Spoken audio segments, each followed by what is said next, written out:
Students, welcome you all. Board examination की preparation के लिए हम क्या करने वाले हैं, हम kind of sample paper prepare कर रहे हैं।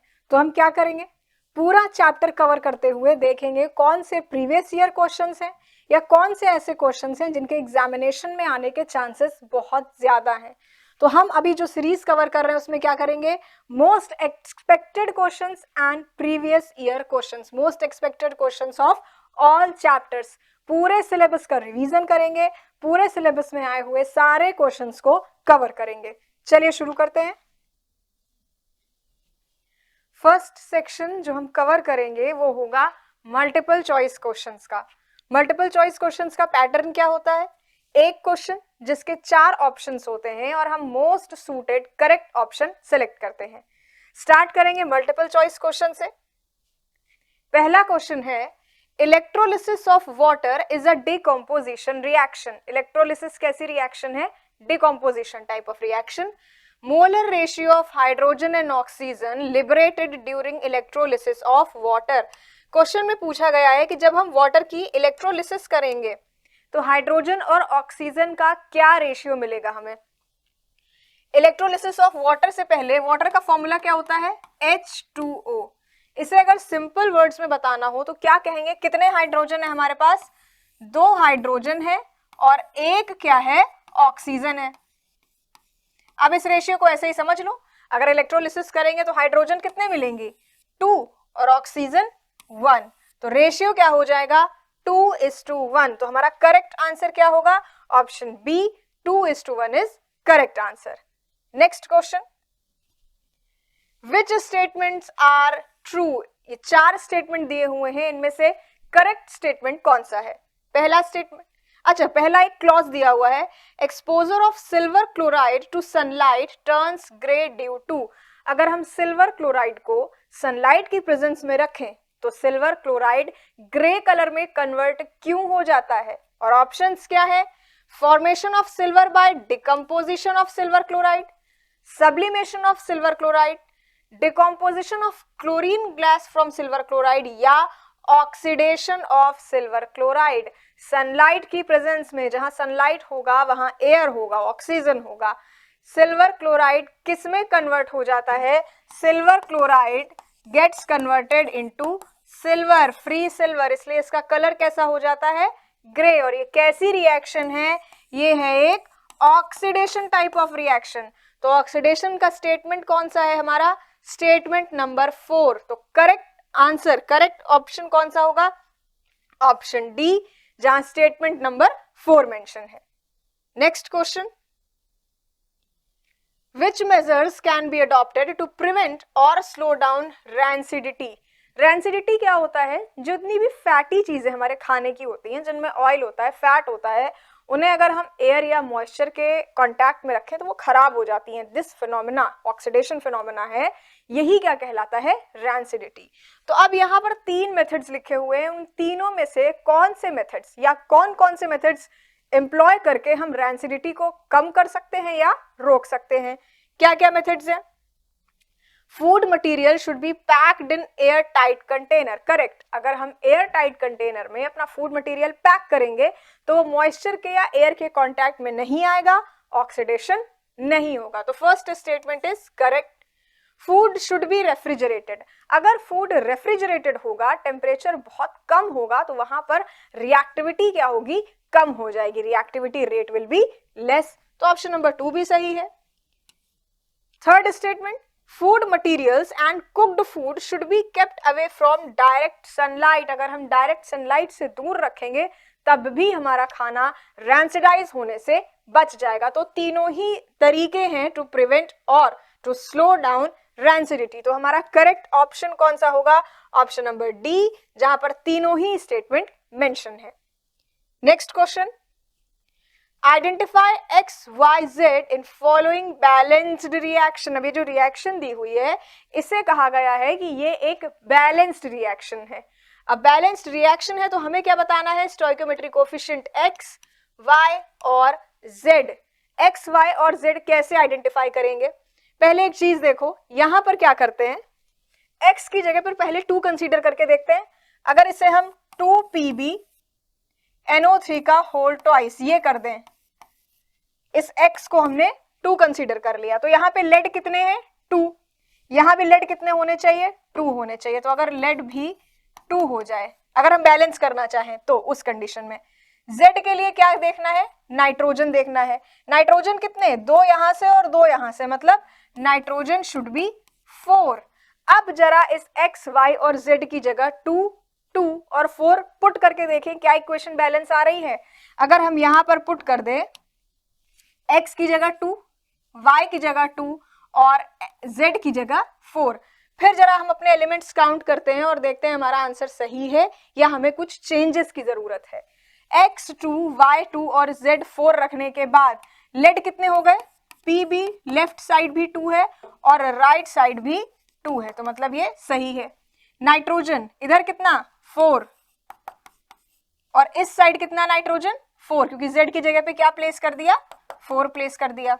ऑक्सीजन कितना, यहां से कैलकुलेट करो, 3 2 जा 6, 6 2 जा 12, यहां पर देखो 2 2 जा 4, 6 12, तो यहां भी ऑक्सीजन 12, तो हमारा आंसर कौन सा होगा 2, 2, 4। तो X, Y और Z के लिए करेक्ट ऑप्शन क्या होगा 2, 2, 4, option number B is our correct answer.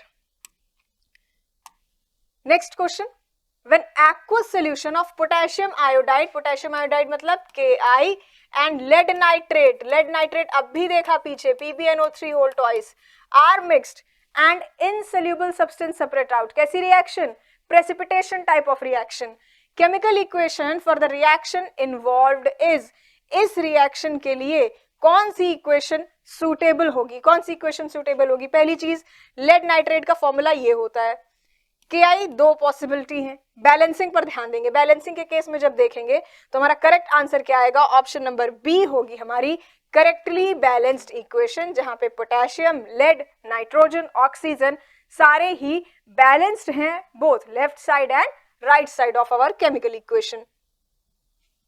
When sodium bicarbonate मतलब NaHCO3 reacts with dilute hydrochloric acid HCl, the gas evolved is, इस कंडीशन में कौन सी गैस इवॉल्व होगी, कार्बन डाइऑक्साइड इवॉल्व होगी। और कार्बन डाइऑक्साइड जहां जहां है वहां पर बस प्रॉपर्टीज देख लो, कार्बन डाइऑक्साइड क्या करती है, it turns lime water milky, इसकी कैरेक्टरिस्टिक फीचर है।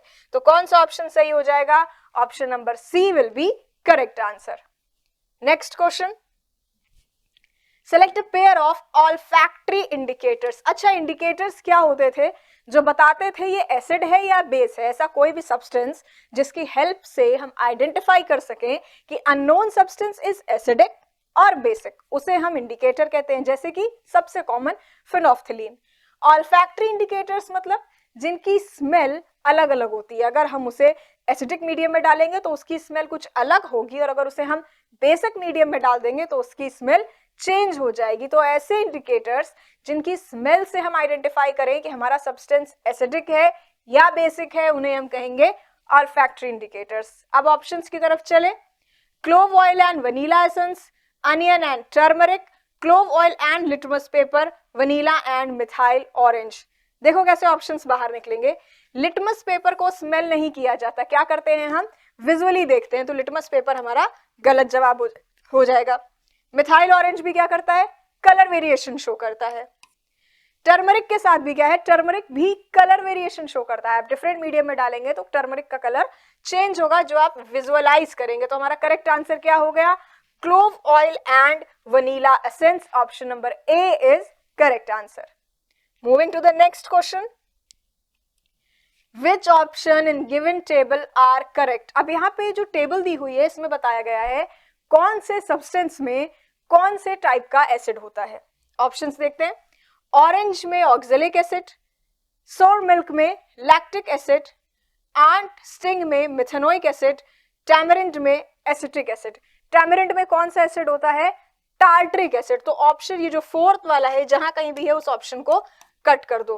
अब बचा ऑप्शन ए या ऑप्शन सी, दोनों में ही सेकंड दिया हुआ है, मतलब सेकंड वाली बात सही है।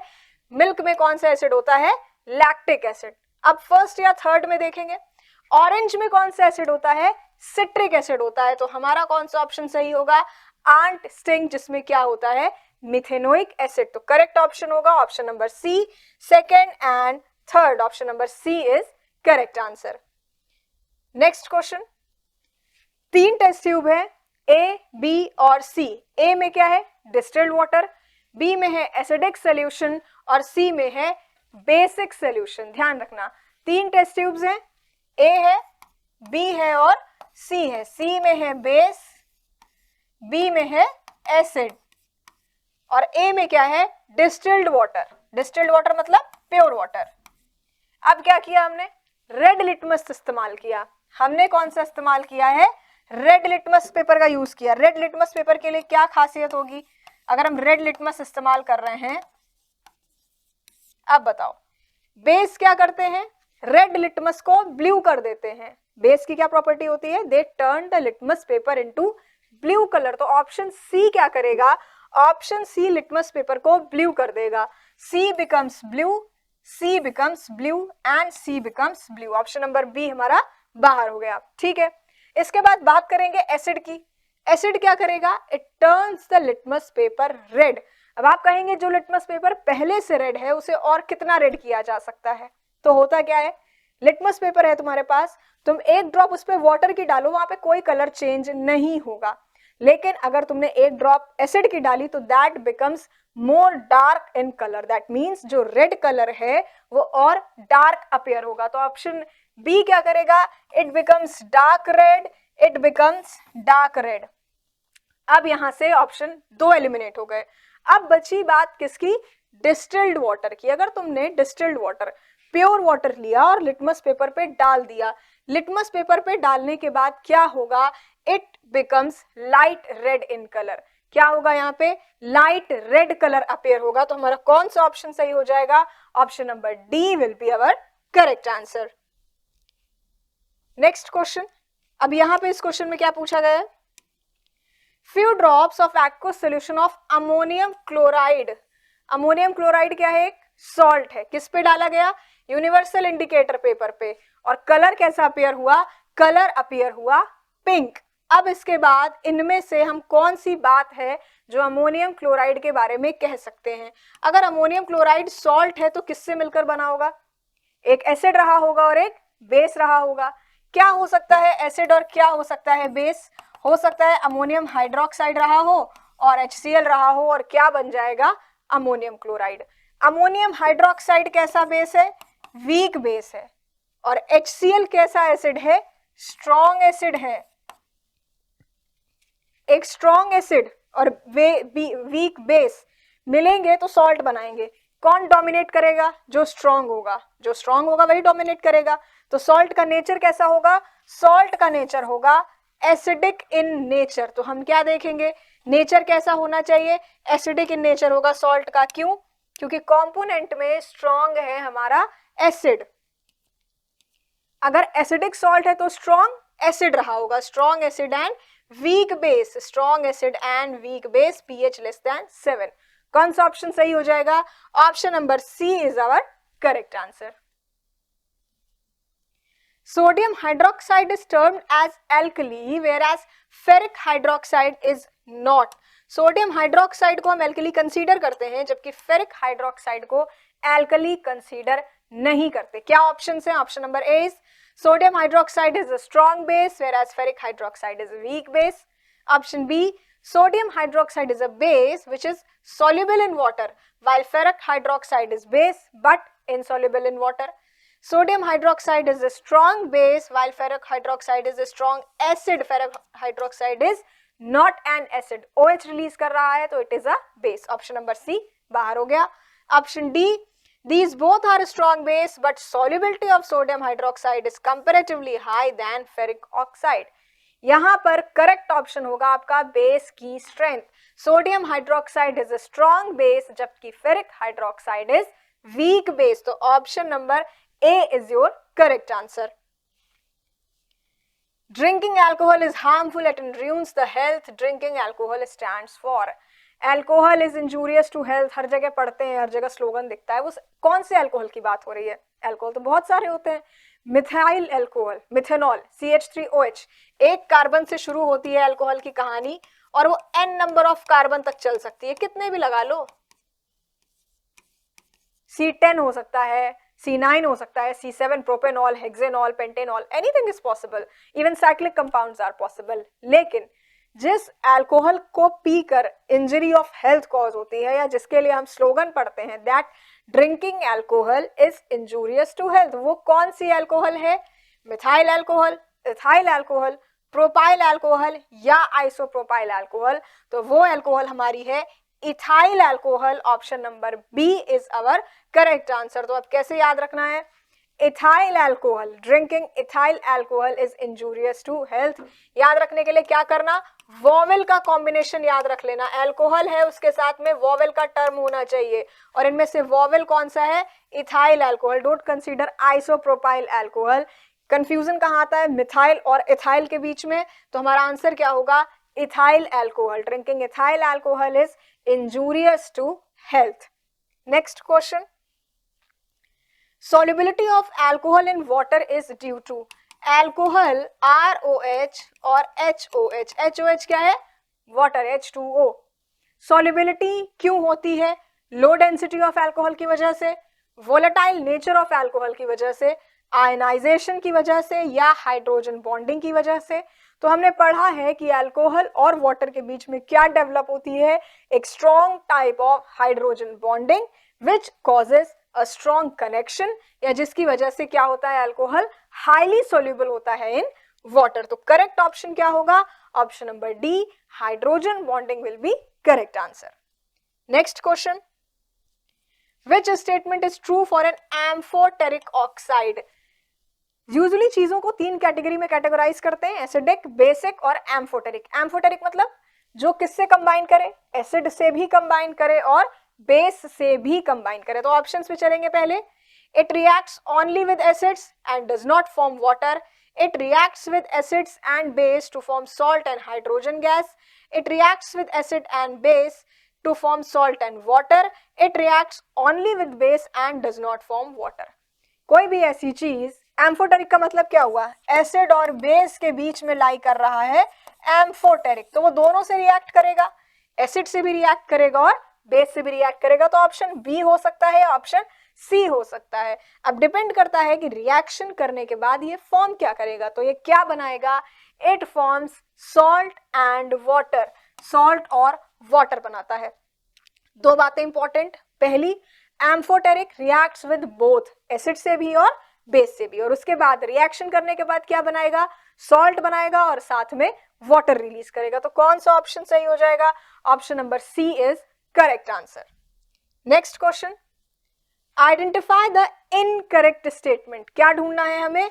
इनकरेक्ट स्टेटमेंट ढूंढना है। पहला statement, in their pure state metals have a shining surface. Pure states में मेटल चमकते हैं, सही। मेटल्स आर जनरली सॉफ्ट, क्या मेटल सॉफ्ट होते हैं? केवल सोडियम ऐसा मेटल है जो सॉफ्ट होता है, जिसे हम नाइफ से कट कर सकते हैं। तो metals are not soft in nature, they are hard in nature.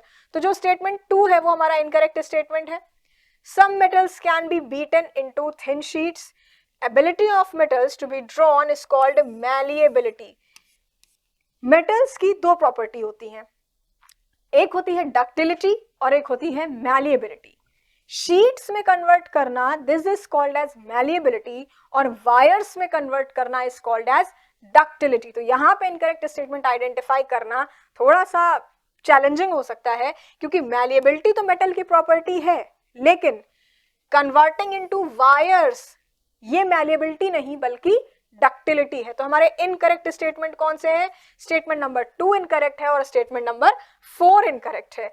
तो हमारा करेक्ट ऑप्शन क्या होगा? Option number C, statement 2 and statement 4।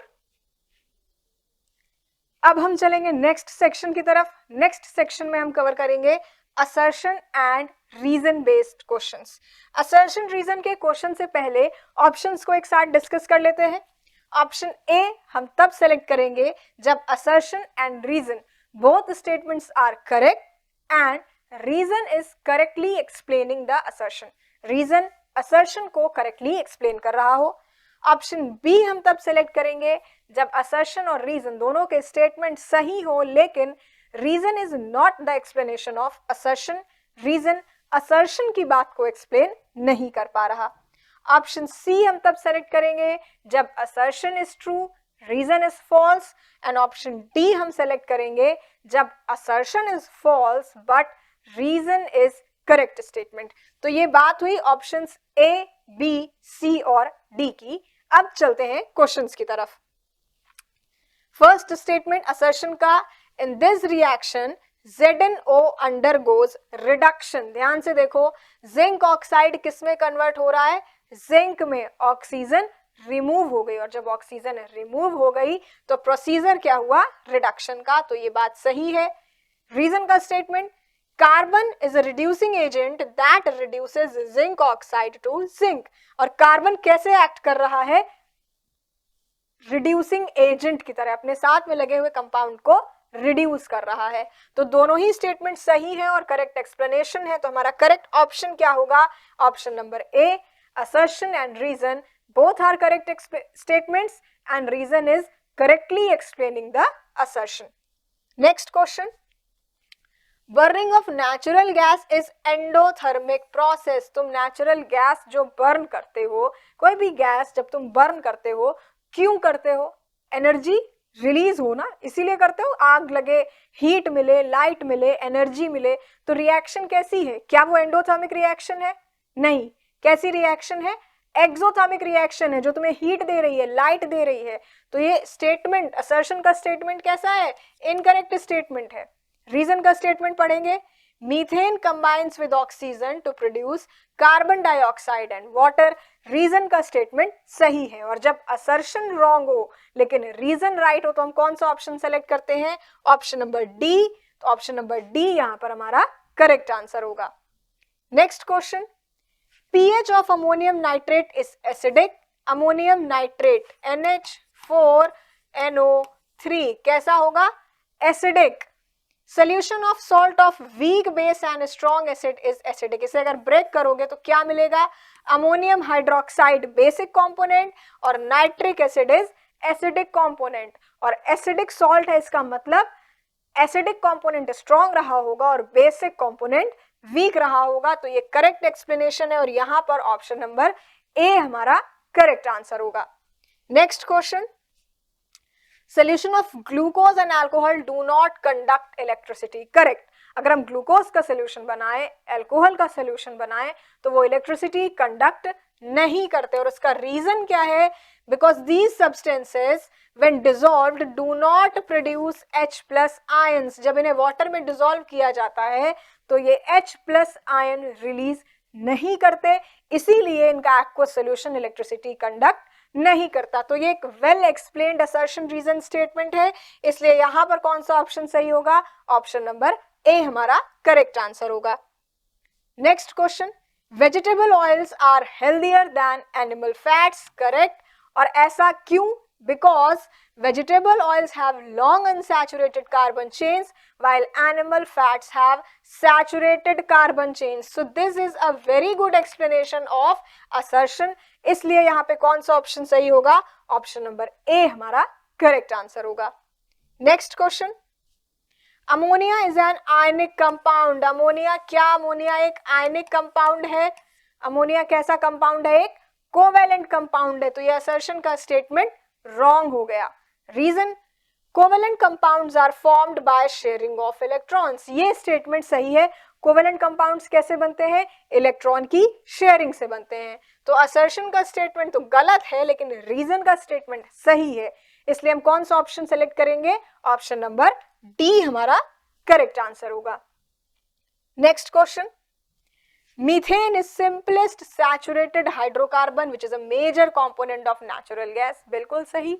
Hydrocarbon का सिंपलेस्ट कंपोनेंट कंपाउंड कौन सा होगा, जो 1 कार्बन कंपाउंड होगा और उसका ही नाम क्या होगा, मीथेन। तो ये बात तो बिल्कुल सही है। रीजन का statement, methane belongs to alkene. Alkene कौन से कंपाउंड्स होते हैं जिनमें डबल बॉन्ड प्रेजेंट होता है, और मीथेन किससे बिलोंग कर रहा है, एल्केन्स से, ना कि एल्कीन्स से। तो रीजन का स्टेटमेंट हमारा इनकरेक्ट स्टेटमेंट है। और जब असर्शन सही हो लेकिन रीजन गलत हो तो हम कौन सा ऑप्शन सेलेक्ट करेंगे, ऑप्शन नंबर सी हमारा करेक्ट आंसर होगा। Next question, ethanol is present in alcoholic drinks, correct, हम ये बात डिस्कस कर चुके हैं। कौन सी अल्कोहल इंजूरियस टू हेल्थ है जिसके लिए ड्रिंकिंग अल्कोहल की बात करते हैं? इथेनॉल। रीजन क्या है? इथेनॉल हैज फॉर्मूला CH3OH, जरा इसका नॉमेनक्लेचर करके देखो, एक कार्बन है तो क्या नाम है इसका? मीथेनॉल है, ना कि इथेनॉल है। तो रीजन का स्टेटमेंट गलत है, और जब असर्शन सही हो रीजन गलत हो तो हम कौन सा ऑप्शन सेलेक्ट करेंगे? ऑप्शन नंबर सी हमारा करेक्ट आंसर होगा। Next question, ethanoic acid reacts with ethyl alcohol in presence of H2SO4 to form ethyl ethanoate, correct. Acid और अल्कोहल जब रिएक्ट करते हैं तो क्या बनाते हैं? ईस्टर्स बनाते हैं। रीजन में लिखा है esters are used in ice creams and cold drinks, ये बात भी सही है। ईस्टर्स का इस्तेमाल फ्लेवरिंग एजेंट की तरह होता है आइसक्रीम्स में और कोल्ड ड्रिंक्स में, लेकिन यहां पर बात हुई है सिंथेसिस ऑफ ईस्टर्स की, यहां पर बात हुई है यूज ऑफ ईस्टर्स की। ये दोनों ही स्टेटमेंट एक दूसरे से कहीं भी रिलेट नहीं कर रहे, तो दोनों स्टेटमेंट सही हैं, लेकिन reason is not explaining assertion. तो हम कौन सा ऑप्शन सेलेक्ट करेंगे? ऑप्शन नंबर बी हमारा करेक्ट ऑप्शन होगा। Next question, elements copper silver gold platinum occur in native state in nature, correct. Elements which are not attacked by moisture, oxygen and carbon dioxide occur in native state. ये सारे ही native state में मिलते हैं, बिल्कुल सही। क्यों मिलते हैं? क्या इस क्यों का जवाब इस रीजन में लिखा हुआ है? क्यों मिलते हैं? क्योंकि इन पर एयर, मॉइस्चर और कार्बन डाइऑक्साइड अटैक नहीं कर पाती। तो reason is correctly explaining the statement of assertion, इसलिए हम कौन सा ऑप्शन सेलेक्ट करेंगे? ऑप्शन नंबर बी हमारा करेक्ट आंसर होगा। Zinc is used in galvanization of iron, iron का गैल्वेनाइजेशन कोटिंग किससे होती है? जिंक से। क्यों होती है? Its coating increases their shelf life by protecting from rusting, इसकी कोटिंग से क्या होती है? रस्टिंग प्रोटेक्ट हो जाती है। तो गैल्वेनाइजेशन क्यों होता है? ताकि रस्टिंग से प्रोटेक्ट किया जा सके। तो option number A is correct answer. Next question, different metals have different reactivity with water and dilute acid, अलग अलग मेटल्स की रिएक्टिविटी वाटर के साथ अलग अलग होती है या एसिड्स के साथ भी अलग अलग होती है। क्यों अलग अलग होती है? Reactivity depends on position in reactivity series, reactivity series में मेटल की क्या पोजीशन है उस पे डिपेंड करती है मेटल की रिएक्टिविटी। तो metals have different reactivity because there reactivity depends on their position in reactivity series. और सिंस हम इस असर्शन और रीजन को बिकॉज से कनेक्ट कर पा रहे हैं तो हमारा करेक्ट ऑप्शन क्या होगा? ऑप्शन नंबर ए हमारा करेक्ट आंसर होगा। Next question, sodium oxide is an amphoteric oxide, sodium oxide amphoteric oxide है। These oxides which react with acids and base are called amphoteric oxides. Sodium oxide is not an amphoteric oxide. और जब assertion का statement गलत हो, reason का statement सही हो, तो हम कौन सा ऑप्शन सेलेक्ट करेंगे? ऑप्शन नंबर डी हमारा करेक्ट आंसर हो जाएगा। अब हम चलेंगे नेक्स्ट सेक्शन की तरफ, जहां हम कवर करेंगे कुछ very short answer type questions. चलिए शुरू करते हैं। पहला क्वेश्चन है, why does colour of copper sulphate change when an iron nail is dipped in it? Copper sulphate का सोल्यूशन है, उसमें क्या डिप कर दिया गया? आयरन डिप कर दिया गया, आयरन नेल डिप कर दिया गया। कलर क्यों चेंज होगा? Because this iron has tendency to displace copper, ये कॉपर को डिस्प्लेस कर देगा, अलग कर देगा और खुद किसके साथ एसोसिएट हो जाएगा? उस SO4 के साथ। Since iron has tendency to displace copper from copper sulfate solution, therefore color of copper sulfate changes when an iron nail is dipped in it. ये है उसका explanatory answer. Next question की तरफ चलेंगे। Why do we store silver chloride in dark colored bottles? Silver chloride मतलब AgCl। अब इसे dark coloured bottles में क्यों स्टोर करते हैं? अगर हम इसे सनलाइट या लाइट की प्रेजेंस में रखें, मतलब ऐसी बॉटल में रखें जो डार्क कलर्ड ना हो, जिसपे लाइट इजीली पड़ सके और सिल्वर क्लोराइड के कांटेक्ट में आ सके, वहां पर क्या होगा, उस कंडीशन में ये सिल्वर क्लोराइड लाइट की प्रेजेंस में ऑक्सीडाइज कर जाएगा, डिकम्पोज करेगा और क्या बना लेगा, फ्री सिल्वर। तो लाइट की प्रेजेंस में silver chloride gets easily oxidised and converted into silver. तो सिल्वर क्लोराइड का डिकम्पोजिशन रोकने के लिए, उसका ऑक्सीडेशन रोकने के लिए हम क्या करते हैं, उसे डार्क कलर्ड बॉटल्स में स्टोर करते हैं। ये है इसका explanatory answers. Why do we store silver chloride in dark coloured bottles? Next question, why do fireflies glow at night? Fireflies मतलब जुगनू। जुगनू रात में क्यों चमकते हैं? जो उनका एब्डोमिनल रीजन होता है ना, उनके एब्डोमेन में एक प्रोटीन होता है that is called as luciferin protein, और ये ल्यूसीफेरिन प्रोटीन का ऑक्सीडेशन रिएक्शन होती है। कौन सी रिएक्शन होती है यहाँ पर? ऑक्सीडेशन टाइप ऑफ रिएक्शन होती है, जिसकी वजह से वो ग्लो करते हैं, और इस पूरी प्रोसीजर को हम कहते हैं बायोल्यूमिनेसेंस। ये पूरा फिनोमेना क्या कहलाता है? This is called as bioluminescence kind of phenomena. तो क्या होता है, एब्डोमिनल रीजन में ल्यूसीफेरिन प्रोटीन का ऑक्सीडेशन होता है, जिसकी वजह से ग्लो जनरेट होता है, जुगनू रात में चमकते हैं, और बायोलॉजी के टर्म्स में इसे हम क्या कहेंगे? Bioluminescence phenomena. एक्सप्लेनेटरी आंसर इसका ये रहा। ग्लो देखते हैं because of chemical reaction, protein ल्यूसीफेरिन किसके साथ? ऑक्सीजन, कैल्शियम और एटीपी के साथ, और ये कैसी रिएक्शन है? ऑक्सीडेशन रिएक्शन है, और इस फिनोमेना को कहते हैं bioluminescence type of phenomena. Next question, zinc liberates hydrogen when react with dilute HCl whereas copper does not. dilute HCl ये रहा, जिंक है और दूसरी तरफ कॉपर है। जिंक का अगर हम रिएक्शन कराएंगे डाइल्यूट HCl से तो क्या होगा?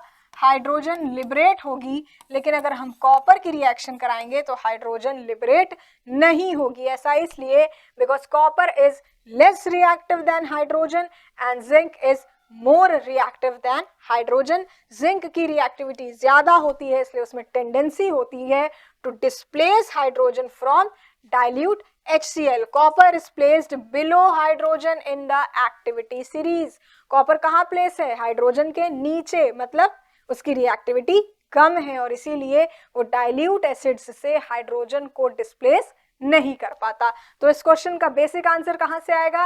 रिएक्टिविटी सीरीज में मेटल की पोजीशन से। Next question, why does bleaching powder act as bleaching agent?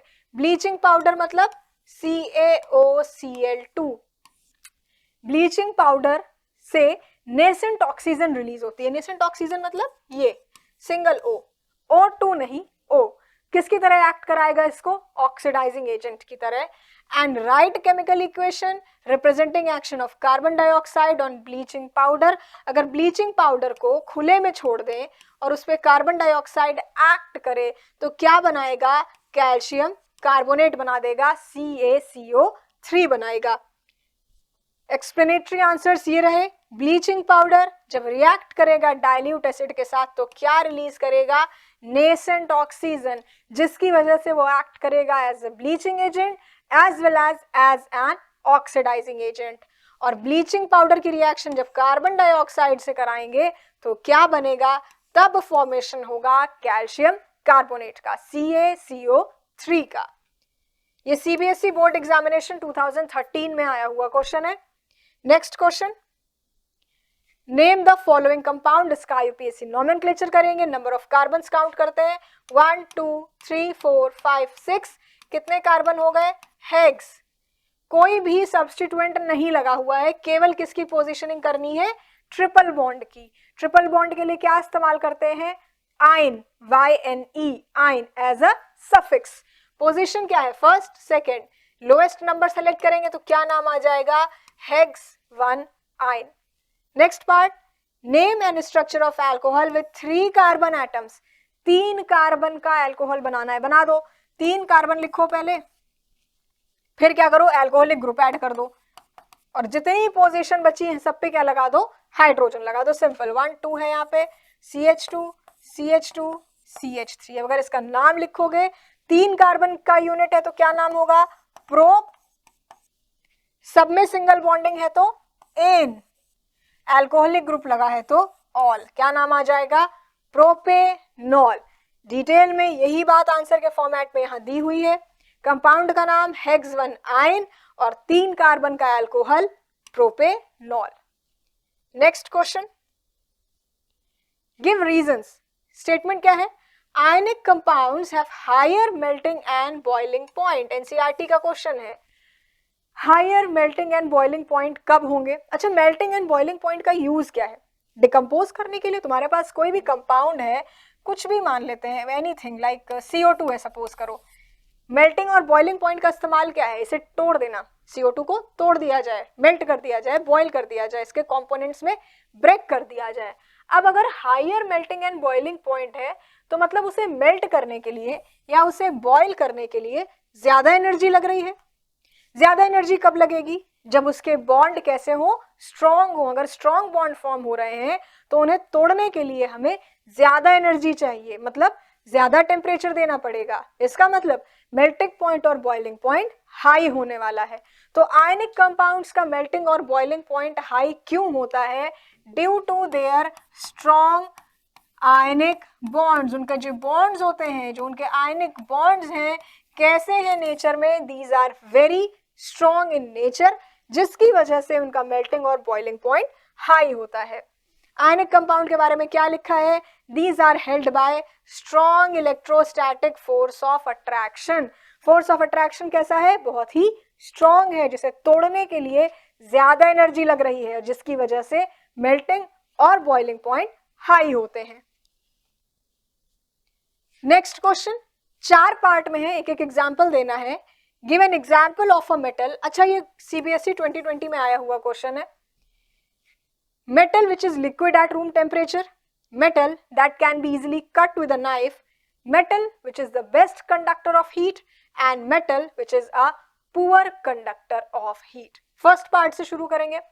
एक ही मेटल ऐसा है जो रूम टेम्परेचर पे लिक्विड होता है, कौन सा, थर्मामीटर में देखते हैं क्या भरा होता है, मरकरी, और वो कैसा होता है, लिक्विड होता है, कहाँ, रूम टेम्परेचर पे। चाकू से आसानी से कौन सा मेटल काट लेते हो, एक ही मेटल है जिसे लैब में तुम्हें कट करके डिस्ट्रीब्यूट किया जाता है, कौन सा मेटल है, सोडियम। तो metal that can be easily cut with a knife, sodium. Metal which is the best conductor of heat, अपने घर में बल्ब से लेकर हीटर से लेकर प्लग सॉकेट कुछ भी, किसी को भी कभी अगर खुला देखा होगा तो उसमें तुम्हें एक ही कॉमन मेटल दिखेगा हर जगह, कौन सा मेटेलिक वायर दिखेंगे तुम्हें, कॉपर के। तो copper is the best conductor of heat. और जब बात होगी पुअर कंडक्टर ऑफ हीट की तो कौन है, ऐसा मेटल है mercury. Mercury is poor conductor of heat. तो क्या आंसर्स होंगे यहां पर, metal which is liquid mercury, can be cut with a knife sodium, best conductor of heat copper and poor conductor of heat is again mercury. तो ये किसके बारे में बात थी मेटल्स के बारे में। अब हम चलेंगे नेक्स्ट सेक्शन की तरफ, जहां हम कवर करेंगे short answer type questions. One by one start करते हैं। पहला question, identify reducing agent in the following reactions. Reducing agent होते कौन से हैं, रिड्यूसिंग एजेंट वो होते हैं जो सामने वाले को रिड्यूस कर दें और खुद ऑक्सीडाइज हो जाएं। ठीक है, रिड्यूसिंग एजेंट मतलब जिसकी वजह से साथ में लगा हुआ कंपोनेंट रिड्यूस हो गया। अब हमें आइडेंटिफाई करेंगे, ऑप्शंस मतलब क्वेश्चंस की तरफ चलते हैं। पहला, अमोनिया और ऑक्सीजन की रिएक्शन हुई और NO और वाटर बन गया। वाटर और फ्लोरीन की रिएक्शन में HF एंड HOF बन गया। Fe2O3 plus carbon monoxide gives iron and carbon dioxide, hydrogen and oxygen give water. क्या करना है, रिड्यूसिंग एजेंट आइडेंटिफाई करना है, मतलब जो खुद ऑक्सीडाइज हो जाएगा वही तो दूसरे को रिड्यूस करेगा। तो अब इसमें से कुछ भी आइडेंटिफाई कर लो। अमोनिया और ऑक्सीजन की बात करें तो यहाँ पे हाइड्रोजन लगा हुआ था, रिएक्शन के बाद इसके पास हाइड्रोजन हट के ऑक्सीजन लग गया, तो मतलब ये खुद ऑक्सीडाइज हो गया, तो इसने दूसरे को रिड्यूस कर दिया। तो पहली कंडीशन में रिड्यूसिंग एजेंट है अमोनिया।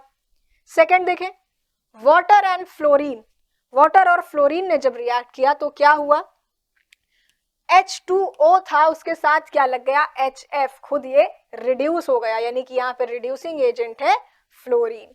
Fe2O3 और कार्बन मोनोऑक्साइड की बात करें तो यहाँ कार्बन के पास एक ऑक्सीजन था, रिएक्शन के बाद दो ऑक्सीजन हो गए, मतलब ये खुद ऑक्सीडाइज हो गया और इसने दूसरे को रिड्यूस कर दिया। हाइड्रोजन और ऑक्सीजन की बात करें तो यहाँ पर क्या हुआ, O2 था और यहाँ सिंगल ऑक्सीजन बचा है, तो मतलब ये हुआ है रिड्यूस, और किसने किया, हाइड्रोजन ने उसको रिड्यूस कर दिया, तो hydrogen is acting as reducing agent. Correct answers क्या हैं, ये रहे इसके करेक्ट आंसर्स। अमोनिया ने क्या किया, अमोनिया खुद ऑक्सीडाइज हो गया, मतलब दूसरे को रिड्यूस किया।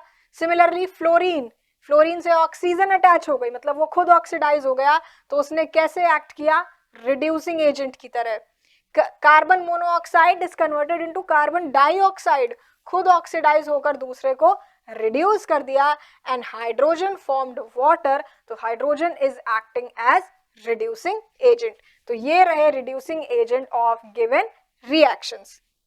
Next question, identify oxidising agent. इस बार हमें कौन से एजेंट ढूंढने हैं, जिन्होंने साथ के कंपोनेंट को ऑक्सीडाइज कर दिया या खुद क्या हुए, रिड्यूस हो गए। ऑप्शंस देखेंगे, Pb3O4 क्या बनाया इसने, PbCl2, खुद रिड्यूस हो गया। मैग्नीशियम से क्या बन गया, मैग्नीशियम ऑक्साइड, यानी मैग्नीशियम इज ऑक्सीडाइज्ड, तो यहाँ पे ऑक्सीडाइजिंग एजेंट कौन है, oxygen. Copper sulphate plus zinc क्या बन गया, copper and zinc sulphate, copper यहाँ पे रिड्यूस हो गया, तो copper is acting as an oxidising agent. V2O5 plus calcium, vanadium pentoxide था, 5 ऑक्सीजन थे, रिमूव कर दिए, खुद क्या हुआ, रिड्यूस हो गया, तो साथ के कंपोनेंट को ऑक्सीडाइज कर दिया। Iron is converted into iron oxide, ये खुद ऑक्सीडाइज हुआ है, तो ऑक्सीडाइज किसकी हेल्प से हुआ होगा, वाटर की हेल्प से, जिसने अपना ऑक्सीजन गिव अप कर दिया इसको ऑक्सीडाइज कराने के लिए। Copper oxide plus hydrogen, copper oxide is reduced, और जो खुद रिड्यूस हुआ है वो कैसे एक्ट करेगा, एक्ट करेगा लाइक एन ऑक्सीडाइजिंग एजेंट। हमें आइडेंटिफाई करना है जब बात हो ऑक्सीडाइजिंग एजेंट की, तो मतलब वो खुद रिड्यूस हुआ होगा, तो हमें रिएक्शन में केवल इतना ही ऑब्जर्व करना है, किसका खुद का रिडक्शन हुआ है, तभी कैसे एक्ट किया होगा उसने ऑक्सीडाइजिंग एजेंट की तरह। ये रहे इसके answers, lead oxide, magnesium, copper sulphate, vanadium pentaoxide, water and copper oxide. ये सारे कंपोनेंट्स आफ्टर रिएक्शन रिड्यूस हुए हैं, और इसलिए इन्होंने कैसे एक्ट किया है, they have acted like oxidising agents. Next question, carbon compound of molecular formula C5H10O contains ketone functional group. Ketone functional group के लिए एक जनरल फॉर्मूला दे दिया गया है, और क्वेश्चन पूछा गया है, draw the structure of isomers having ketonic group. हमें क्या बनाने हैं, आइसोमर बनाने हैं, कितने कार्बन के, 5 कार्बन के। तो पहले क्या करो, 5 कार्बन की एक चेन बना दो, 5 कार्बन की चेन बन गई। अब कहीं भी एक जगह CO ग्रुप लगा दो, मान लेते हैं यहां प्लेस कर दिया, पहला ये बन गया 2 कीटोन। इसके बाद क्या पॉसिबिलिटी है, 3 कीटोन बना दो, एक आइसोमर 2 कीटोन, दूसरा आइसोमर 3 कीटोन। कैसे हो गई है, पोजिशनल आइसोमर। अब इसके बाद क्या कर सकते हैं, अगर हम इस कीटोनिक ग्रुप को यहां शिफ्ट करें तो फिर से हमें 2 कीटोन मिलेगा, तो वो तो पॉसिबल नहीं है। तब क्या कर सकते हैं, फिर क्या कर सकते हैं, हम एक चेन जैसा स्ट्रक्चर बना सकते हैं, 1 2 3, ये रहा। अब ये क्या बन गया, इसका जब IUPAC नोमेनक्लेचर लिखेंगे तो हमें क्या मिलेगा, एक ब्रांच्ड स्ट्रक्चर मिलेगा, ना कि एक चेन स्ट्रक्चर मिलेगा। तो हमारे पास क्या आ जाएंगे, 3 तरह के आइसोमर आएंगे, पेंटेन 2 ओन सेकेंड पोजीशन पे ketonic group, pentane 3 own third position पे कीटोनिक ग्रुप, और लास्ट क्या बनेगा, 3 मिथाइल ब्यूटेन 2 ओन, यानी कि ब्रांचिंग हो जाएगी हमारी कार्बन चेन की। तो ये हो गए 3 आइसोमर ऑफ कीटोनिक कंपाउंड, जिसका जनरल फॉर्मूला क्वेश्चन में दिया हुआ था C5H10O। Next question, Why is potassium kept immersed in kerosene? Potassium को केरोसिन में डिप करके क्यों रखते हैं? क्यों रखते होंगे? Due to its high reactivity. Potassium इतना रिएक्टिव होता है कि एयर, मॉइस्चर, वाटर किसी के भी साथ एक हाई रिएक्टिविटी शो करता है, हाईली रिएक्टिव होता है, इसलिए इसे हम केरोसिन में डिप करके रखते हैं ताकि ये अपने सराउंडिंग एनवायरनमेंट से रिएक्ट करके कंपाउंड फॉर्म ना करे और नेटिव स्टेट में बचा रहे, जिस फॉर्म में हमने लिया है पोटेशियम की ही फॉर्म में रहे, ऑक्साइड या हाइड्रोक्साइड्स का फॉर्मेशन ना करे। तो क्या आंसर होगा इसका? ये है इसका detailed answer. Due to its very reactive nature, high reactivity की वजह से पोटेशियम को हम केरोसिन में इमर्स करके रखते हैं। Next question, an aldehyde as well as ketone, एक एल्डिहाइड है और एक कीटोन है, दोनों का सेम मॉलिक्यूलर फॉर्मूला है C3H6O। एल्डिहाइड और कीटोन आपस में कैसे आइसोमर है? Functional group isomer. फॉर्मूला दिया हुआ है हमें C3H6O। अब हम क्या करते हैं, एक एल्डिहाइड लिखने की कोशिश करते हैं इस फॉर्मूले से और एक कीटोन लिखने की कोशिश करते हैं। अगर हम एल्डिहाइड लिखेंगे तो हमें एल्डिहाइड के लिए फंक्शनल ग्रुप क्या चाहिए? CHO चाहिए। तो एक कार्बन हमारा खर्चा हो गया। अब कितने बचे? 2 कार्बन बचे। पीछे की चेन में अटैच करो 2 कार्बन, यहाँ सेटिस्फाई होंगे 2 हाइड्रोजन से और यहाँ 3 हाइड्रोजन से। अब इसे जब हम काउंट करेंगे तो हमें क्या मिलेगा? C3, 3 + 2 5 + 1 6, C3H6O, this is aldehyde. अब अगर कीटोन ड्रॉ करने की बात करें तो कीटोन कैसे कीटोनिक ग्रुप ड्रॉ होता है? ये रहा हमारा कीटोनिक ग्रुप। दोनों तरफ के कार्बन कैसे सेटिस्फाई होंगे? CH3 से। तो फिर से हमें क्या मिला? C3H6 and O। Same formula का एक एल्डिहाइड है और दूसरा कीटोन है, और हमें पता है एल्डिहाइड्स और कीटोन्स आपस में कौन से टाइप का नेचर शो करेंगे, कैसा रिलेशनशिप होगा? यहाँ पर होगा functional group isomerism, isomers having difference in their functional group. तो ये रहा CH3, CH2, CHO। चाहे तो इसका हम नाम भी लिख सकते हैं, meth eth prop. What will this be? Propanaldehyde या प्रोपेनल, कुछ भी, प्रोपेनल। और ये क्या बन जाएगा? प्रोपेन टू ओन या प्रोपेनोन, प्रोपेनल और प्रोपेनोन। और रिलेशन कैसा है इनके बीच में? इनके बीच में है फंक्शनल आइसोमर्स का रिलेशन, एल्डिहाइड्स और कीटोन्स के बीच। Next question, gold and silver are used for making jewellery. Gold और सिल्वर का इस्तेमाल ज्वेलरी बनाने में क्यों किया जाता है?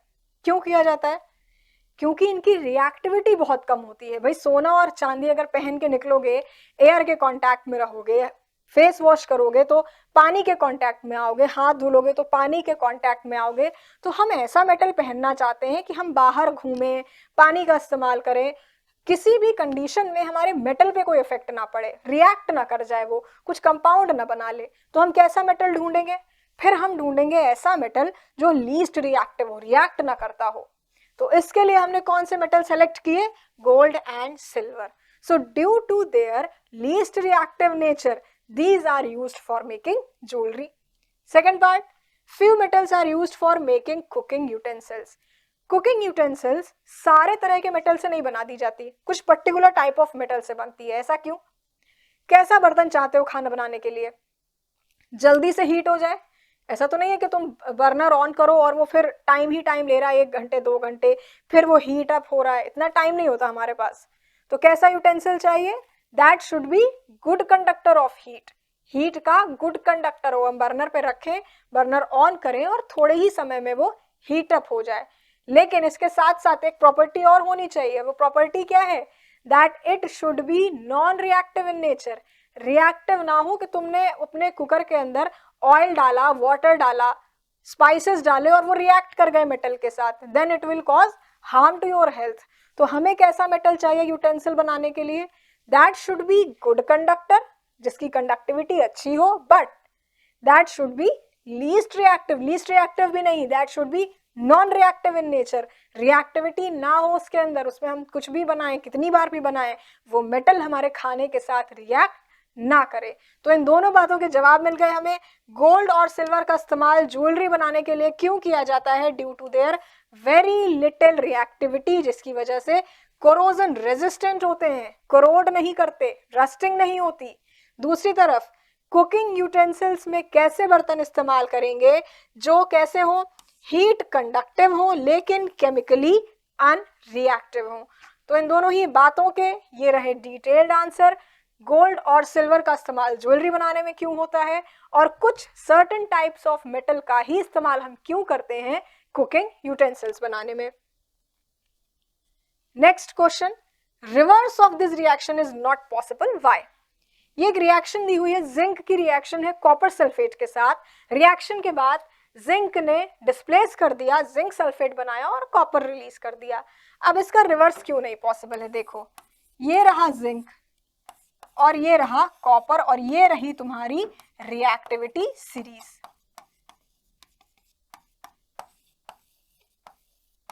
रिएक्टिविटी सीरीज में जो ऊपर होता है दैट इज मोर रिएक्टिव और जो नीचे होता है that is less reactive.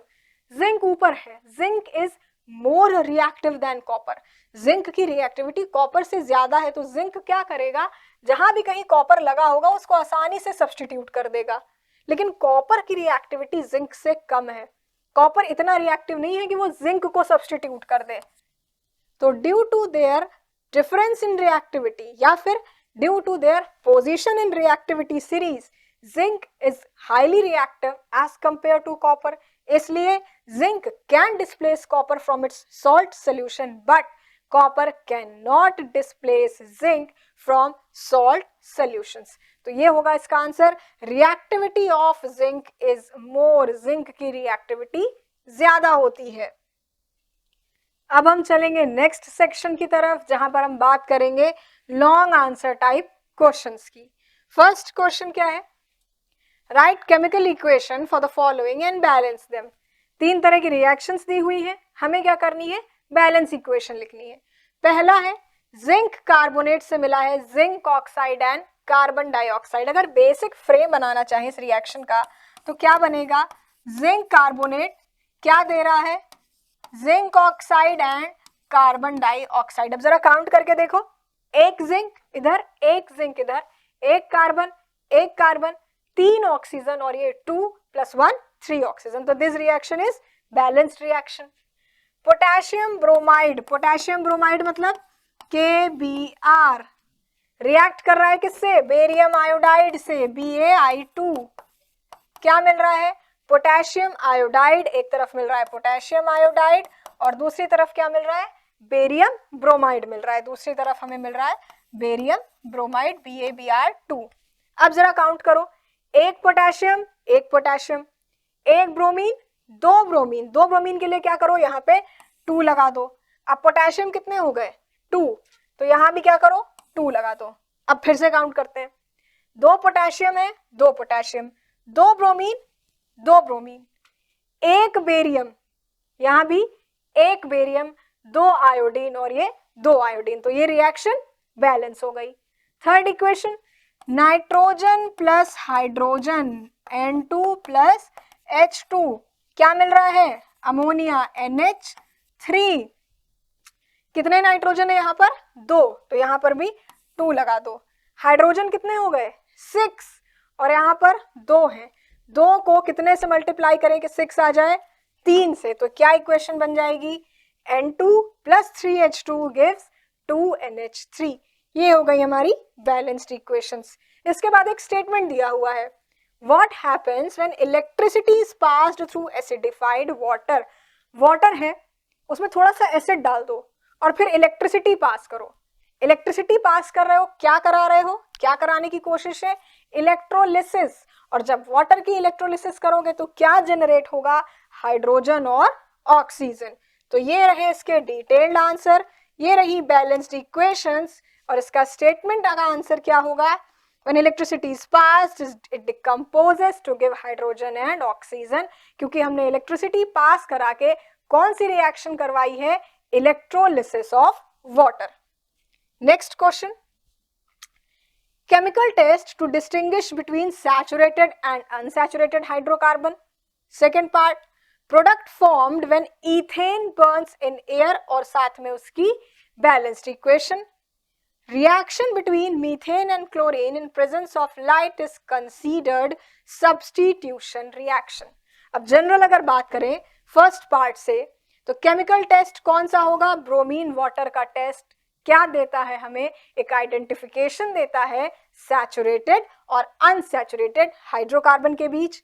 Second part की बात करें तो हम कोई भी हाइड्रोकार्बन एयर में बर्न करें, हमें क्या मिलेगा? कार्बन डाइऑक्साइड मिलेगी, एयर मिलेगी, लाइट मिलेगी और एनर्जी मिलेगी.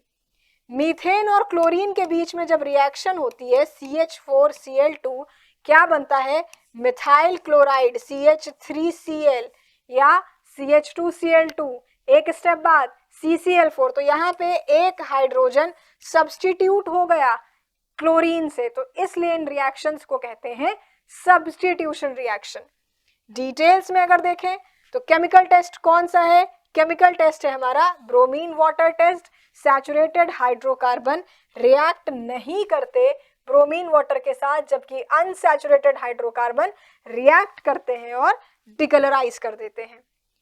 प्रोडक्ट फॉर्म्ड, अगर ईथेन को बर्न किया जाए तो क्या मिल रहा है? Carbon dioxide, water, heat and light. Same, कोई भी हाइड्रोकार्बन बर्न करो तुम्हें कार्बन डाइऑक्साइड, वाटर मिलेगा, हीट मिलेगी. तुम्हारा काम क्या है? केवल इस इक्वेशन को बैलेंस कर लेना. थर्ड पार्ट क्या था? रिएक्शन बिटवीन मीथेन और क्लोरीन. इसे सब्स्टिट्यूशन रिएक्शन क्यों कहते हैं? क्योंकि जो क्लोरीन एटम है ये रिप्लेस कर देता है हाइड्रोजन एटम को मीथेन मॉलिक्यूल से. मीथेन के एक एक हाइड्रोजन रिप्लेस होते जाते हैं और उनकी जगह ऐड होता जाता है या सब्स्टिट्यूट होता जाता है अटैक करने वाला क्लोरीन. इसलिए इन रिएक्शंस को कहते हैं सब्स्टिट्यूशन रिएक्शंस. फिर से हमें कुछ इक्वेशंस दी हुई हैं और हमें क्या करना है? बैलेंस करना है प्रोडक्ट बताते हुए. पहला, मर्क्यूरिक ऑक्साइड इज हीटेड. दूसरा, cuprous oxide and cuprous sulfide is heated. Aluminium is reacted with manganese dioxide. Ferric oxide is reduced with aluminium. Zinc carbonate undergoes calcination. तो ये 5 तरह की रिएक्शंस हैं, इनके प्रोडक्ट क्या होंगे और ये इक्वेशन बैलेंस कैसे होंगी? मर्क्यूरिक ऑक्साइड को अगर हम हीट करेंगे तो डिकम्पोज कर जाएगी मरकरी और ऑक्सीजन में. क्यूप्रस ऑक्साइड और क्यूप्रस सल्फाइड को अगर हीट करेंगे तो कॉपर अलग हो जाएगा और ये सल्फर डाइऑक्साइड कंबाइन करके गैस के फॉर्म में सेपरेट हो जाएगी. एल्यूमिनियम की रिएक्शन अगर मैंगनीज डाइऑक्साइड से कराएंगे, एल्यूमिनियम विद मैंगनीज डाइऑक्साइड, तो ये काम करेगी एक oxidation reaction. Aluminium is oxidised into aluminium oxide, aluminium का ऑक्सीडेशन हो जाएगा और manganese oxide will be reduce. तो इसे बोल सकते हैं रिडॉक्स रिएक्शन. फेरिक ऑक्साइड का रिडक्शन हो रहा है, it is reduced with aluminium, तो क्या होगा? फेरिक ऑक्साइड का रिडक्शन मतलब कन्वर्टेड इनटू आयरन, फेरस, और aluminium is oxidised into aluminium oxide. Zinc carbonate का कैल्सिनेशन होगा तो क्या मिल जाएगा? Zinc oxide and carbon dioxide. तो ये रही रिएक्शंस, उनके product in their balanced state, chemical equation in its balanced state. Next question क्या है? Equation for iron with steam. Iron की रिएक्शन किससे हो रही है? स्टीम से हो रही है. क्या मिलेगा? आयरन ऑक्साइड मिलेगा. कैल्शियम और पोटेशियम की रिएक्शन वाटर से हो रही है. दोनों ही क्या बनाएंगे? हाइड्रोक्साइड्स. कैल्शियम बनाएगा कैल्शियम हाइड्रोक्साइड और पोटेशियम बनाएगा पोटेशियम हाइड्रोक्साइड. आंसर्स देखें, अगर आयरन की रिएक्शन स्टीम से होगी, क्या बन गया? बन गया आयरन ऑक्साइड. कैल्शियम की रिएक्शन वाटर से हुई तो कैल्शियम हाइड्रोक्साइड और पोटेशियम की रिएक्शन वाटर से हुई तो पोटेशियम हाइड्रोक्साइड. ये रहा इस क्वेश्चन का एक डिटेल्ड एक्सप्लेनेटरी आंसर. अब हम चलेंगे अपने लास्ट सेक्शन की तरफ, जहां हम डिस्कस करेंगे कुछ case based type questions. Case based questions में थोड़ा सा डिफरेंस क्या रहता है, यहाँ पर आपको एक पैसेज दिया होता है, समटाइम्स आंसर उसी पैसेज से डिराइव हो जाते हैं, या जो क्वेश्चंस पूछे होते हैं हमें पता होता है कि हमें उनका आंसर उस पैसेज के कॉन्सेप्ट के हिसाब से देना है। जैसे अगर पैसेज आपका ऑक्सीडेशन रिडक्शन की बात कर रहा है तो क्वेश्चन का आंसर आपका ऐसा होना चाहिए जो उसी पैसेज की लैंग्वेज को कहीं ना कहीं कवर कर रहा हो, कहीं ना कहीं रिलेट कर रहा हो। शुरू करते हैं पहले केस बेस्ड क्वेश्चन से। पहले क्वेश्चन ही रिडॉक्स रिएक्शंस का है। Redox reaction involve both oxidation as well as reduction. जैसे कि if we cut an apple it turns reddish brown after some time because Fe2 plus gets converted into Fe3 plus। जब हम Apple को cut करके रखते हैं तो उसका कलर चेंज हो जाता है। क्यों? क्योंकि वहां पर ऑक्सीडेशन हो जाता है। Oxidation involves losing of electrons. Oxidation is carried out by oxidizing agent. Non-metals are good oxidizing agent. KMnO4 and potassium dichromate are also good oxidizing agent. Combustion is oxidation reaction. Reduction involves gain of electrons and reducing agent can add hydrogen और remove oxygen। तो इस पूरे passage में बात जो की गई है वो ऑक्सीडेशन, रिडक्शन, ऑक्सीडाइजिंग एजेंट और रिड्यूसिंग एजेंट के बारे में की गई है। क्वेश्चंस देखेंगे किस तरह के पूछे गए हैं। Metals are good reducing agents. Reducing agents are used in extraction of metals. पहला क्वेश्चन है iron oxide and carbon monoxide identify oxidising and reducing agent. यहां पर हमें ऑक्सीडाइजिंग एजेंट निकालना है और रिड्यूसिंग एजेंट निकालना है। एजेंट का मतलब जिसने दूसरे के साथ वो काम किया। अगर ऑक्सीडाइजिंग एजेंट है तो उसने दूसरे को ऑक्सीडाइज किया, रिड्यूसिंग एजेंट है तो उसने दूसरे को रिड्यूस कर दिया। Fe2O3 कन्वर्टेड इनटू आयरन, खुद रिड्यूस हो गया तो दूसरे को ऑक्सीडाइज किया होगा। तो ऑक्सीडाइजिंग एजेंट है आपका आयरन ऑक्साइड और रिड्यूसिंग एजेंट है आपका carbon monoxide. Name the substance which are getting oxidised and reduced. अब यहां ये बताना है किसका ऑक्सीडेशन हुआ, किसका रिडक्शन हुआ। H2S converted into sulfur and chlorine is converted into HCl।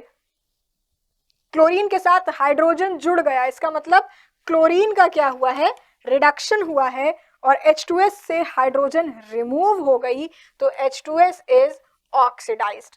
जहां से हाइड्रोजन निकल गया उसका ऑक्सीडेशन हो गया, जिसके साथ हाइड्रोजन जुड़ गई उसका रिडक्शन हो गया। थर्ड पार्ट में magnesium and H plus give magnesium ion plus hydrogen. Why is magnesium acting as reducing agent? Magnesium reducing agent की तरह काम क्यों कर रहा है? क्योंकि मैग्नीशियम ने अपने 2 इलेक्ट्रॉन्स डोनेट कर दिए।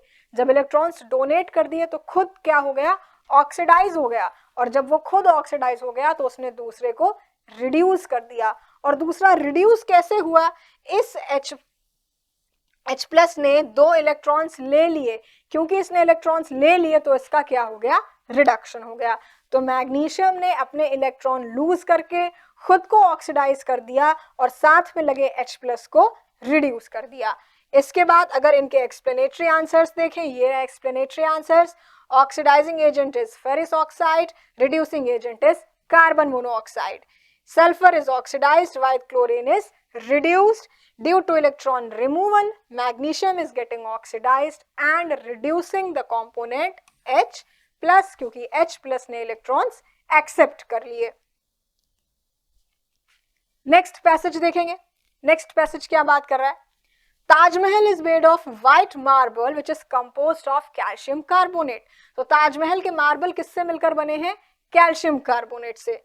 60 साल पहले it was discovered that this monument is eaten away by acid rain. अब यहाँ पे किसकी बात होने जा रही है, एसिड रेन की बात होने जा रही है। Archaeological survey of India that looks after this building is of opinion that atmospheric pollution due to traffic and industries, mainly Mathura refinery, may be a major cause of acid rain and around the monument। तो अब यहाँ पर क्या बात हुई कि acid rain किसकी वजह से हो रही है, व्हीकल के ट्रैफिक, व्हीकल से जो धुआं निकलता है या जो आसपास के इंडस्ट्रियल एरिया से धुआं निकलता है। तो यहाँ पे एसिड रेन की बात हुई और एसिड रेन के कॉज की बात हुई। Normal rain is slightly acidic because it absorbs some carbon dioxide from atmospheric air. जो नॉर्मल रेन होती है वो आसपास के कार्बन डाइऑक्साइड को एब्जॉर्ब करने की वजह से थोड़ी सी एसिडिक हो जाती है. Acid rain is more acidic than normal rain because it has absorbed oxides of nitrogen and sulfur. तो यहाँ पे क्या हुआ है, नाइट्रोजन और सल्फर के ऑक्साइड्स ऐड होने की वजह से rain is converted into acid rain. क्या क्वेश्चन है? पहला, formula of calcium carbonate. Calcium carbonate का फॉर्मूला क्या होता है? CaCO3. Two gases which contribute to acid rain, यहाँ पे दिया हुआ है oxide of nitrogen and sulphur, NO2 and SO2. NO2 से क्या बन जाएगा? HNO3. और SO2 से क्या बनेगा? H2SO4. Next passage, carbon has 4 valence electron. अब यहाँ पे क्या बात हुई है? कार्बन की वैलेंसी से बात शुरू हो रही है. कार्बन की वैलेंसी कितनी है? 4 है. कितने वैलेंस इलेक्ट्रॉन्स हैं? 4 वैलेंस इलेक्ट्रॉन्स हैं. इट कैन नॉट लूज और gain, it can share. Sharing होगी तो कैसे कंपाउंड बनाएगा? तब ये बनाएगा covalent type of compounds. Covalent compounds की बात आ गई. It has 3 crystalline allotropes. 3 allotropes कौन कौन से? Diamond, graphite, fullerenes. तो बात शुरू हुई थी टेट्रावैलेंसी से, फिर बात पहुंची कोवेलेंट कंपाउंड पर, और अब बात आ गई है एलोट्रोपिज्म पर. Alkanes are saturated hydrocarbons, undergo combustion. Alkenes and alkynes are unsaturated hydrocarbon and undergo addition reaction. अब एक और बात बताई गई. क्या बताई गई यहाँ पे? Alkanes substitution reaction देते हैं, जबकि alkenes और alkynes addition reaction देते हैं. इथेनॉल डिहाइड्रेट करने पर इथीन देता है.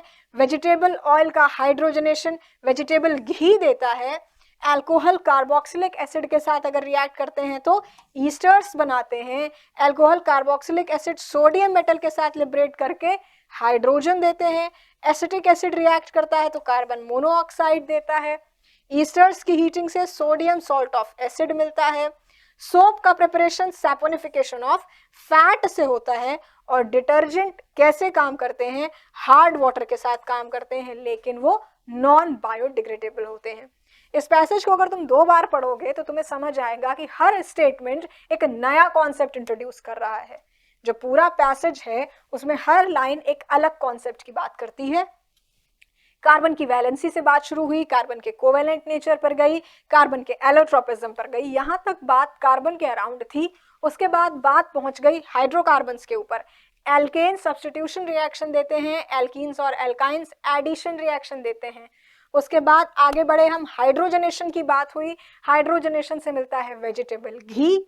उसके बाद बात आई अल्कोहल्स, कार्बोक्सिलिक एसिड्स की रिएक्टिविटी के बारे में. हमें ईस्टर मिलते हैं. सोडियम से रिएक्शन होगी तो हाइड्रोजन लिबरेट होगा, कार्बन मोनोऑक्साइड लिबरेट होगी, सोडियम सॉल्ट ऑफ एसिड मिलेगा.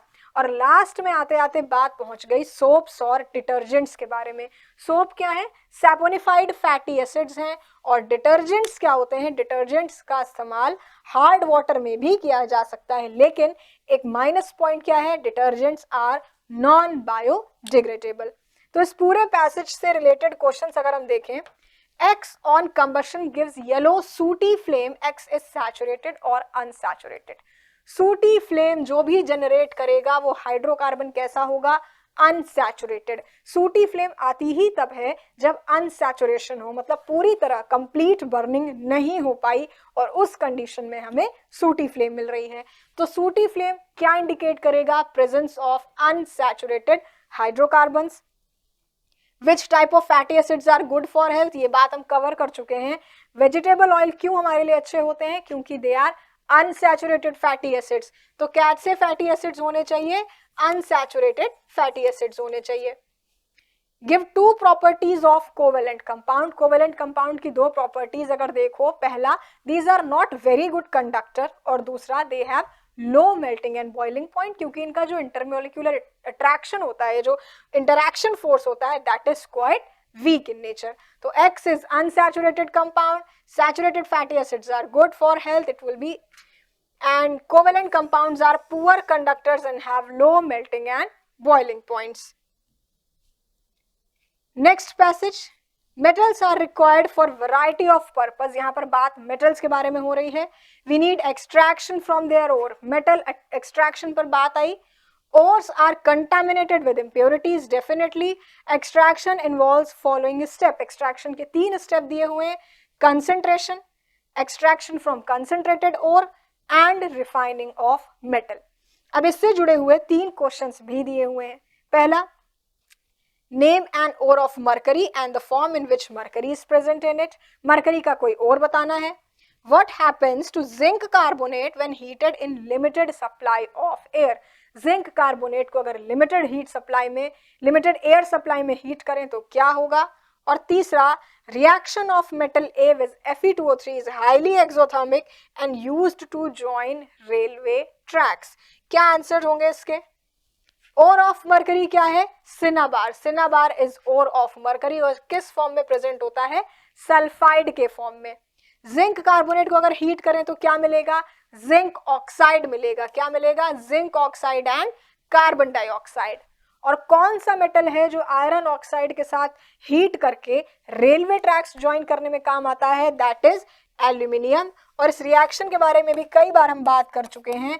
कौन सी रिएक्शन होती है, this is a thermite reaction. Highly exothermic reaction होती है, इतनी हीट इवॉल्व होती है कि आयरन को मेल्ट कर देती है, जिसकी वजह से उसे फ्यूज करना, जोड़ पाना आसान होता है. तो कौन सा मेटल इस्तेमाल होता है यहाँ पर, एल्यूमिनियम मेटल इस्तेमाल होता है to join the railway tracks. Next, chemical property of metal are linked with electron releasing tendency. Greater the tendency more the reactivity of metal. जितना आसानी से मेटल अपना इलेक्ट्रॉन लूज करेगा उतना ही हाईली रिएक्टिव होगा. They react with oxygen, water, hydrogen, acids etcetera. Since they can lose electron they act as reducing agent. खुद क्या करेंगे, ऑक्सीडाइज हो जाएंगे. सम रिएक्शंस, कुछ रिएक्शंस दी हुई है. मेटल और oxygen gives metal oxide. Metal and water, metal hydroxide. Metal and acid जब रिएक्ट करेंगे तो हाइड्रोजन इवॉल्व होगी और मेटल सॉल्ट बनेगा. Metal X and salt solution of metal Y give salt solution of X and Y. कौन सी reaction, displacement reaction. तो यहाँ पर मेटल के बारे में बात हुई है, मेटल की प्रॉपर्टीज के बारे में बात हुई है, मेटल्स कैसी रिएक्शन शो करते हैं उसके बारे में बात हुई है. रिलेटेड क्वेश्चंस अगर हम देखें, Name 2 metals that react so vigorously that they catch fire when kept in open. कौन से 2 मेटल्स ऐसे हैं जिन्हें हम खुले में नहीं रखते, प्रेफर करते हैं केरोसिन में रख दें, sodium and potassium. Name a metal that does not react with dilute HCl. Give reason why food cans coated with tin and not zinc. Why iron nail gain a brown coating when dipped in copper sulfate solution. क्या answers होंगे इनके. 2 metals that react so vigorously, sodium and potassium. Metal that does not react with dilute HCl, जिसका position hydrogen के नीचे होगा, वो dilute acids के साथ रिएक्ट नहीं करेगा. क्या हो सकता है, कॉपर हो सकता है और मरकरी हो सकता है. फूड कैन की कोटिंग टिन से होती है, जिंक से क्यों नहीं होती, क्योंकि zinc is reactive in nature. Food can को अगर जिंक से कोट करेंगे तो क्या कर जाएगा, जिंक इज मोर रिएक्टिव, वो रिएक्ट कर जाएगा हमारे फूड कंटेंट के साथ, हीट के साथ. इसलिए हम एक अनरिएक्टिव या नॉन रिएक्टिव एलिमेंट की कोटिंग करते हैं ताकि हमारा फूड और हमारे मेटल के बीच में रिएक्शन ना हो. Why iron nail gain a brown coating when dipped in copper sulfate? Copper sulphate के साथ अगर आयरन लगा दोगे तो क्या होगा, iron will displace copper, copper को हटाएगा और क्या बना लेगा, आयरन सल्फेट बना लेगा, जिसकी वजह से उस पे कोटिंग डेवलप हो जाएगी.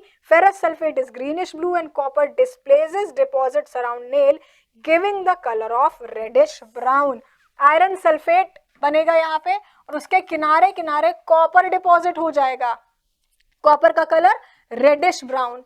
तो ये जो कॉपर सल्फेट था ये आयरन की वजह से सब्स्टिट्यूट हो गया और सब्स्टिट्यूट होके इसने पहले दिया आयरन सल्फेट और ये जो बचा हुआ कॉपर था ये इसके किनारे डिपॉजिट होने लगा और इसी कॉपर की वजह से कैसा कलर अपीयर हुआ, रेडिश ब्राउन कलर. तो ये थे हमारे क्लास 10th केमिस्ट्री सिलेबस के कुछ इंपॉर्टेंट क्वेश्चंस, कुछ previous year questions. All the best for your exams.